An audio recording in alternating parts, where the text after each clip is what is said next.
government. Giant government ends the same way every single time. It ends the same way. But what's coming in Europe? Nazis and communists. Let me ask you why. It's the same thing. See if this story sounds familiar. Right now, Germany is the big bank. Just last week, it was $40 billion. Then the bailout went to $145 billion. And within 1 week, it went to $1 trillion. Germans said, no. Why? Because they've been down this road before. They know what hyperinflation is. They remember their grandparents and the wheelbarrows full of money to buy a loaf of bread. You had to pay for a cup of coffee in the Weimar Republic when you received the coffee. Because if you waited after you drank the coffee price went up. No joke. They know. Now, who did they blame? World War II and the fascists came in, Adolf Hitler came in, because the Germans looked at the Jewish banker. Then they also looked at, who else? Oh, France. France and Great Britain. They forced them to pay at our bidding. We, through Woodrow Wilson, said, make them pay. Make them pay. And France said, make them pay. They actually came to the table for several times after the war and said, please, you guys can't do this. We have no way out. We're going to have to inflate our money. We said, make them pay. Last Friday, Sarkozy called Germany and Merkel and put his fist down and said, you make it $1 trillion or I pull out of the euro and we collapse all of it. She said, you're a madman. My people don't want to do this. Saturday morning, Barack Obama called. It has to be at least $1 trillion. They did it. $1 trillion. Now the people of Germany are upset.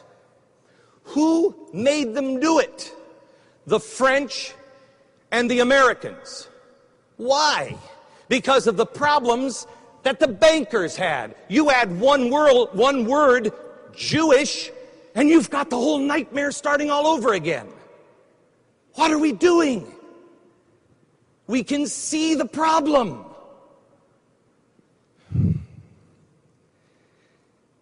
I said, probably a year ago, I listened to Andy Stern at SCIU. I listened to the man's words. And he said, workers of the world unite. I'm a union. We're global now, you know. We've got to be global workers. And I said on the air, excuse me, if I have somebody who's working for $70 an hour, and then I have somebody on the other side of the planet that I also makes the same stuff and they're getting $2 a day, how do I make that work? How do I represent both? The only way to do it is to bring us down and then up. Okay? Maybe we make $10 an hour. Hey, that's sweet. What are you doing? Why are you so greedy? You know what they just said has to happen now in Europe? Germany needs to lower its standards. Germany needs to be brought down because they can't bring Portugal and Spain and everybody else up. They're leveling the playing field. And who loses? The richest country in the world loses. It's dominoes. Any of your friends that don't understand, any of your friends that say it can't happen here, they're wrong. The laws of physics don't end at our shores. They don't end. Any of the friends that say it can't happen here, prepare yourself. Because those are the same dummies that are going to come to you and say, well, when did this all happen?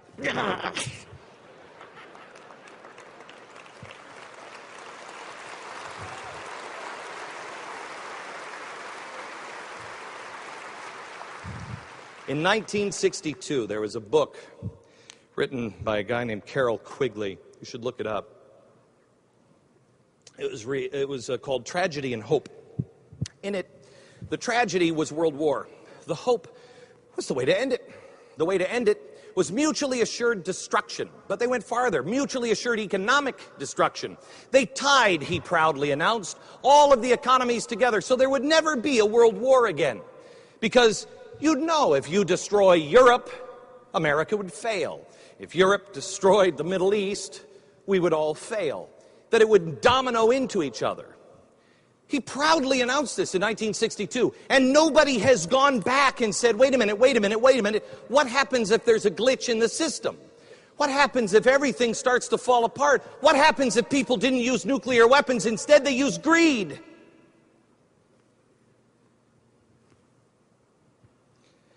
And now there's pressure on the inside of our country. I have never seen America the way it is now.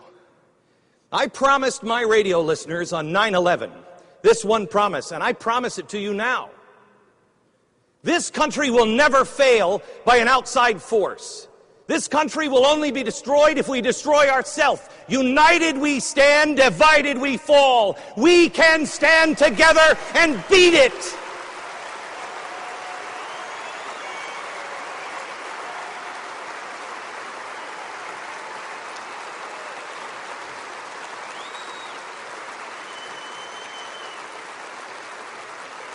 But we have to be honest. We have to be honest. We have to face the truth of what we're dealing with here. We're dealing with, quite honestly, I never understood the free love, smoking dope, having sex in the mud, Woodstock hippies. Then I don't understand them now. But that's who's running our country now. Personally, I liked them better when they were in the mud naked having sex than running our country.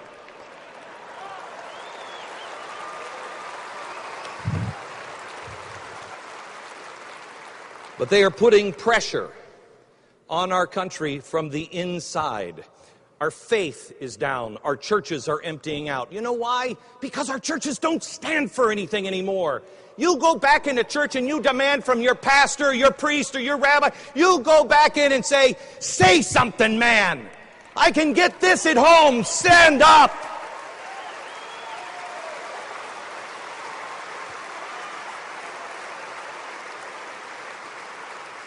I don't know about you, but I'd much rather, if there are really no rules that make any difference, I'm sleeping in on Sunday.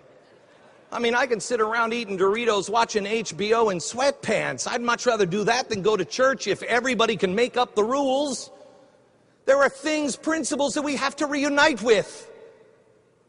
And the one thing we have to reunite with is that God is an individual God. He doesn't just talk to me. He talks to you and you and you and you. He understands individual rights. He's the creator of them.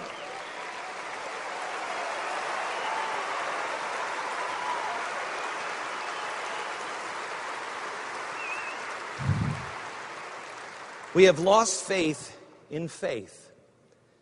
We have lost faith in our institutions. Do you believe in the White House? Do you believe in Congress? Do you believe in the political parties? Do you believe in big business? Do you believe in capitalism? Do you believe in the dollar anymore? What the hell is left? I'll tell you. 3 things. 1, each other. 2, our troops. 3, our cops. Now listen.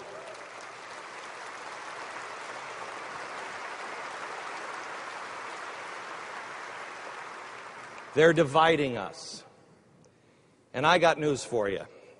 The people who will pull their heads out of the sand and actually look at the people that we have running our country, these are not Democrats.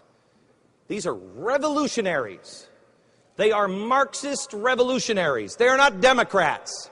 We need to make sure we reach out to the good Democrats and say, are you a revolutionary Marxist? No. Good, then stand up, man.